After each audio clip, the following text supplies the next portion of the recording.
Hello everyone and welcome to CRAMSURG, Clinical Research Appraisal and Methodology for Surgical Trainees, where we pick a paper fresh from the press on a hot general surgical topic. We review it for you, we present it for you, we critique its methodology for you, and provide top-of-the-field expert opinions and teaching on research appraisal and methodology. My name is Gio Perrin, and together with Professor Saba Balasubramanian, Adam Haig, Ben Wood and Josh Lau, we bring you CRAMSURG from the wonderful region of the Yorkshire and the Humber. We've done a couple of tutorials on measures of risk. So there's a part 1 and part 2. And I suspect some of you may not have heard the part 1 and part 2, but it's on the internet. And I'd suggest that when you have some time, look up those lectures. In part 3, we're going to focus mainly on what we call time to event data and hazard ratio. Hazard ratio as a measure of risk. I will, however, refresh our memories of what we discussed in part 1 and part 2. I will go through it fairly quickly, so we're not dwelling on what we've already covered for too long. So there we go. Right. So what have we learned before? So I'll give you a little scenario here. So you're looking at a specific cancer where you're comparing two treatments, a new treatment, which is in the top row, and a standard treatment in the bottom row. And you've got 100 patients in each group. And you find that at 5 years, the cancer-specific survival with the standard treatment is only 50%. 50 out of 100 have survived 5 years. While in the new treatment, you've got 75 people that have survived. So that's the data you've got at the end of a trial comparing two different treatments for a specific cancer. And the primary outcome being 5-year cancer-specific survival. Right. So odds ratios. If you're going to use odds ratios, then what does that mean? Is a ratio of odds, ratio of two odds. One is the odds of survival with the new treatment to the odds of survival in the standard arm. So the standard formula for odds ratio is AD over BC. A, B, C, D are the names of the cells in this 2x2 table. And you do the calculation and you come up with an odds ratio of 3. Just keep in mind that odds ratio provides you with an inflated estimate of risk. It's not a measure that we would advise that you use in a cohort study or a randomized controlled trial. And ideally, you use odds ratios where there's no other option, i.e. a case control study. Right. The next measure of risk that we talked about before is relative risk, which is simply the ratio of two probabilities. One is the probability of surviving in the new treatment group, and the second is the probability of surviving in the standard arm. So the probability of surviving in one group is simply A over A plus B, and the probability of surviving in the standard treatment arm is C over C plus D. So essentially, that's the formula for relative risk, and you get a value of 1.5. So relative risk is a very useful measure of risk. It's very intuitive, easy to understand, and you can simply translate it as 1.5 times increased risk. The next measure of risk we talked about in part 2 is what we call the attributable risk. It's also known as the risk difference. So it's AR or RD. So that simply is the increased survival you get that you can attribute to the new treatment. In other words, it's just a difference in the probabilities. So you get A over A plus B, that's the probability of surviving in the new treatment arm, and C over C plus D, that's the probability of surviving in the standard arm. You subtract the two probabilities, you get what we call the risk difference or the attributable risk. Okay, so carrying on with the same example, we also discussed what we call relative risk reduction, which essentially is the reduction in death in the new treatment arm relative to the standard arm. So essentially what you're saying is you want to look at the event rate in the control group, which is a standard treatment, event rate in the experimental group, which is a new treatment. You subtract them and you see what is it relative to the control arm. And so if you do the calculations here, you get a relative risk reduction of 50%. And the next parameter is absolute risk reduction, which simply is the absolute difference in the death rates. So it's just the difference between the event rate in the control group and the event rate in the experimental group. Now you will see that the absolute risk reduction is a very similar concept to attributable risk or risk difference. If you go back one slide, you will know we talked about attributable risk. So that is very similar to absolute risk reduction. It's just that attributable risk is used more often in epidemiology, where you're attributing the risk of a particular risk factor like smoking to, say, lung cancer, for example, while absolute risk reduction is used in clinical trials where you're looking at the effects of interventions on clinical outcomes in patients with a particular disease like cancer. We then talked about number needed to treat, which is essentially the reciprocal of the absolute risk reduction. And that's a useful statistic to keep in mind because it gives you the number of patients that need to be treated with the new treatment for 1% of benefit. So when we say that NNT is the reciprocal of absolute risk reduction, we mean in this particular example it is 1 over 25%, which is 4. So you're saying that 4 patients need to be given the new treatment for 1 person to see a benefit at 5 years. And usually NNT of 4 in cancer trials is a pretty significant number. Right. So we then move on to explaining time to event data. So we have talked about a number of measures of risk, and we've considered outcomes which may or may not be related to timing. So for some outcomes, you could ignore the time. The timing is not very important. And sometimes you could specify that the outcome has to happen within a certain time period and not worry too much about when in that time period the outcome has occurred. And the examples would be things like wound infection after surgery, an anastomotic leak, flap failure, reoperation for bleeding, 30-day mortality, and so on. So you can see here that you probably have come across studies that use 30-day mortality as a primary outcome. And the question there is, how many patients have died within 30 days after surgery? And we're not really interested, neither the surgeon nor the patient is bothered about whether the death happened on day 5 or day 11 or day 19. So in these kinds of events, relative risk, odds ratios, risk reductions, and so on are pretty sufficient and useful.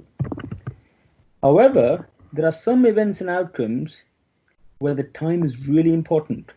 The time should not be ignored.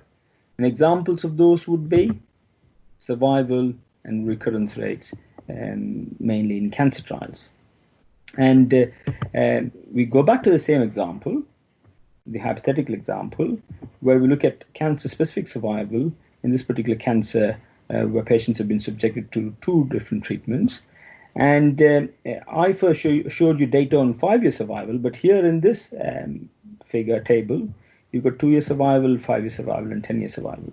And depending on which time point you choose, you will find that your relative risk or any other measure of risk will change over time. So it would be 1.1 at 2 years, 1.5 at 5 years, and 1 at 10 years. Or eventually, every one of us will die. So you could argue that if you have a very long endpoint for survival, then the relative risk will become 1 in whichever trial setting you look at. So therefore, for these outcomes, like survival, the measures of risk that we've discussed so far, relative risk, odds ratios, and so on, have significant limitations. Right. So let's just think of an example. Another but similar example. Let's say you're studying an event such as survival, and let's talk about disease-specific survival after pancreatic surgery in a cohort of patients that you've recruited over 3 years. So you're interested in survival after pancreatic surgery. Now, you've got to keep in mind that this survival incorporates the event and the time of occurrence. So you want to know whether they've survived or not, and you also really want to know how long they survived for. So there are 2 components to this kind of data and this kind of analysis. You could either just focus on the survival as a binary outcome and think of it as whether people have survived or not survived, and consider a fixed time point. So, for example, you could say 20% survived 2 years. So you're not really saying what happened after 2 years for the 20%. Did they live on forever? Were they cured? Or were they all dead by 3 years? At the same time, you're not saying much at all about the 80% that died by the second year, whether they died as a result of complications of surgery within the month, or whether they all died towards the end of the first year. So there are significant problems. So this binary way of looking at survival does not really capture changes over time. The other way is a more quantitative way, which appears sort of logical, and you'd say, fine, I'd want to look at the length of survival in every one of my patients that I've recruited over 3 years. I'd then calculate the average survival and give you the median and the range.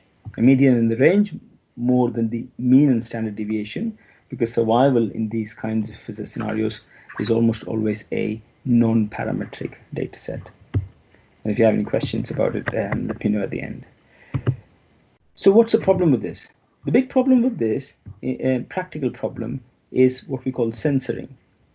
Now, you might collect patients over a 3-year period, and then you might study them for another 2 years. But it may be that a significant number of patients have not died at the end of your 5-year study. And then you don't know how long they would have survived for, because you finish the study at some point. Or it could be that another event, not of your interest, has come into play. What does that mean? So you said, or I said, that you're interested in disease-specific survival. So you're interested in patients who die of pancreatic cancer. What happens to patients who've either migrated or who've had a chest infection or a PE? So what do you do to those patients? So if they have a PE at 3 years, which if you assume is completely unrelated to the pancreatic cancer, it could be, and that's a difficult sort of debate. So you are not able to say that the patient died of pancreatic cancer at 3 years. You're just able to say that the patient died of some other cause or of some cause. So these are problems if you look at survival data purely from a quantitative perspective. In other words, you're having to censor the data of some of these patients if they've not had the outcome of interest. Right. There are some other practical issues with time to event data. So as you would probably realize, the patients do not get recruited all in one go. So if you start the study now, you're not going to get all of your 50 patients within the next month. They will be recruited over a long time period, and we're saying 3 years. And therefore, their start times will be different, but you're going to finish the study at 5 years. So you've said probably that your last patient will have 2 years follow-up, but your first patient is going to have 5 years follow-up. So the length of follow-up will be different for the entire group. The other practical issues are that we do make some significant assumptions when we start analyzing time to event data or survival data. And these are the assumptions. The first is that we have to assume, or we do assume in a lot of these studies, that the prognosis does not change over the time of recruitment. So if you're recruiting patients over 3 years, patients having pancreatic surgery, you are assuming that your procedure and the treatment providers don't really change, and the patients entering into the trial early on are very similar to the patients entering into the trial later on as far as prognosis is concerned. So that sometimes can be a big assumption to make and may not always be valid. The other big assumption is that you assume that the patients who are censored are very similar, primarily in terms of prognosis, to patients who are not censored. So again, censoring can happen because of all sorts of reasons, related to the cancer, unrelated to the cancer, and that those reasons or those confounding variables might themselves affect the prognosis. So again, that's a big leap of faith to make, and that's a significant assumption you need to bear in mind. Okay, so now that we've discussed a little bit about time to event data or survival data, let's look into the measure of risk that we can use for these data sets. So hazard ratio is the measure of risk that we're going to talk about, and that's used in time to event data. Right, so what does that mean? So as the word says, hazard ratio is a ratio of two hazard rates. So what is the hazard rate then? The hazard rate is simply the rate of event, i.e. death here, in a cohort in a unit of time. Now this is a very simplistic description of hazard rate. So you want to calculate the rate of event in two groups, and then you want to calculate the ratio of the rates of events in two groups. So it's very similar in concept to the relative risk. Now here's a survival curve, and we will talk about survival curves and survival analysis in a separate tutorial. But you've got two groups of patients with breast cancer, and we're plotting time to death or metastasis. So that's a complex outcome, death or metastasis in months, and we're plotting the survival. And the two groups of patients are those without lymph node involvement in blue, and those with lymph node metastasis in red. And you can see how the survival obviously drops as you go down the periods. And you can also see how the lines are diverging from each other. Now, if you wanted to use a simplistic measure like relative risk, it just won't work, because in the first year, the relative risk of death in the two groups would be 1. In 10 years' time, it'll be hugely different. It'll be almost 2. And with lots of other relative risk measures in between, depending on what time period you choose.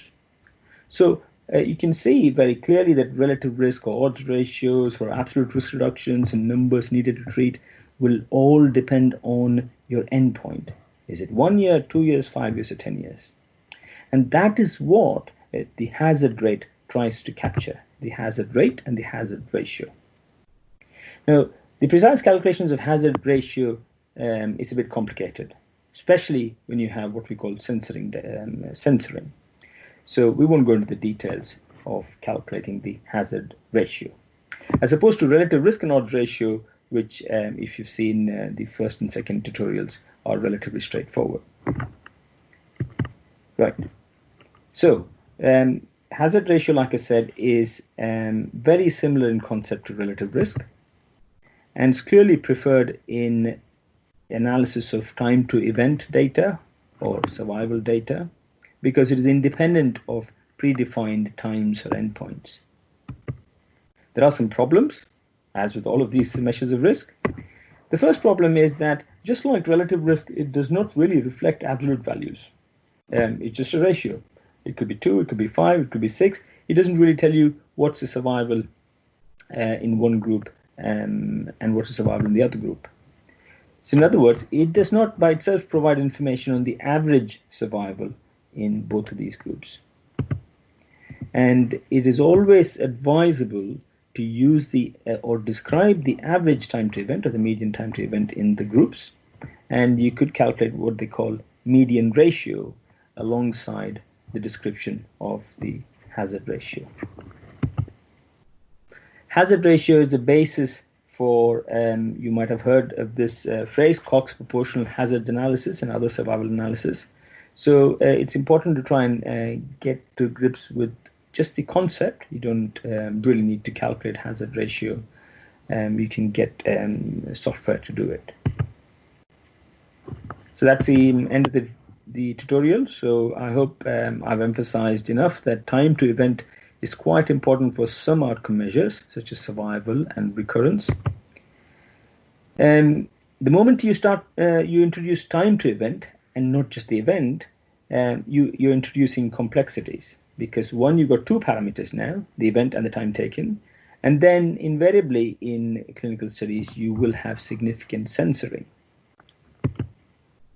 So hazard ratio is a good measure of risk for comparing time to event data, and as long as you remember that conceptually it gives you the same information as relative risk, and that will be fine. Thank you very much. Thank you everyone for tuning in and listening. Until next time, keep running your life with our surgical podcast.